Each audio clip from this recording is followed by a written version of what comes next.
કચ્છ જિલ્લાના Anjar police station ખાતે જે એક ટોળકી હતી જે વ્યાજખોરીની બદી કરીને ઘણા બધા લોકોને પોતાની જે પ્રવૃત્તિથી હેરાન પરેશાન કરેલ છે અને જેના લીધે આ આખી ટોળકી ઉપર જેમની મુખ્ય ગેંગ લીડર રિયા ગોસ્વામી અને એમના સાગરીતો આર્તિક ગોસ્વામી તથા એમનું જે ભાઈ હતું તેજસ ગોસ્વામી એ ત્રણેય વિરુદ્ધ જે છે ગુજસી ટોકની એક્ટ હેઠળ કાર્યવાહી કરવામાં આવેલ છે, જેમાં એ ત્રણેયને એમાં ડિટેન પણ કરવામાં આવેલ છે. આ જે આખી ટોળકી હતી એમની ગુનાહિત ઇતિહાસ જોઈને આ ટોળકી વિરુદ્ધ વ્યાજખોરીના ગુના છે, એક્સટોર્શનના ગુના છે, મારામારી,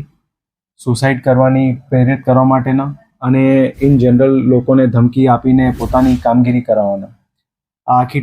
ટોળકી જે છે ઘણા ટાઈમથી અંજાર તથા આજુબાજુના વિસ્તારમાં સક્રિય હતી અને જેના અનુરૂપ જે ગુજસી ટોકના જે પ્રોવિઝન હતા એના અંતર્ગત આખી ટોળકી વિરુદ્ધ જે છે કાર્યવાહી કરવામાં આવેલ છે અને પોલીસ દ્વારા આમ નાગરિકોને બધાને અપીલ છે, આ ટોળકીથી કોઈ પણ અગર કોઈ